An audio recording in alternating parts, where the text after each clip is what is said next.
Praise the lord. దేవుని నామానికి మహిమ కలుగును గాక. ఈ యొక్క ఉదయకాల సమయంలో ఈ వీడియో చూస్తున్న మీ అందరికీ యేసుక్రీస్తు పరిశుద్ధమైన దివ్యనామములో వందనములు తెలియపరుస్తున్నాను.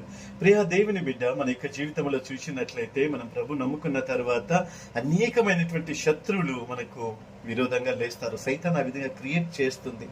ఉదాహరణకు చూచినట్లయితే ఇశ్రాయేలీల యొక్క ప్రయాణములో, వాళ్ళు చేసే ప్రయాణములో అనేకమైనటువంటి రాజులను, శత్రువులను వాళ్ళను ఎదిరించి జయించి వెళ్ళవలసినటువంటి సందర్భాలు కూడా వచ్చి ఉంటున్నది. వాళ్లకు విరోధముగా సముద్రాలే వచ్చి ఉంటున్నవి, యోర్దాను ప్రవాహమే వచ్చి ఉంటుంది. కానీ దేవుడు వాళ్ళకు తోడుగా ఉన్నందువలన ఏ సముద్రము వాళ్ళను ముంచివేయలేదు. నీ జీవితంలో కూడా ఒకవేళ అనేక శత్రువులు నీకు విరోధంగా ఉన్నప్పటికీ దేవుడు ఈ రోజు వాగ్దానం ఇస్తుంటున్నాడు. యెహోషువ రాసిన గ్రంథము 1వ అధ్యాయం 5వ వాక్యములో, నీవు బ్రతుకు దినములన్నిట ఏ మనుషుడును ఎదుట నిలవలేక యుండును, నేను మోషకు తోడయుండునట్లు నీకును తోడయుందును. దేవుడి యొక్క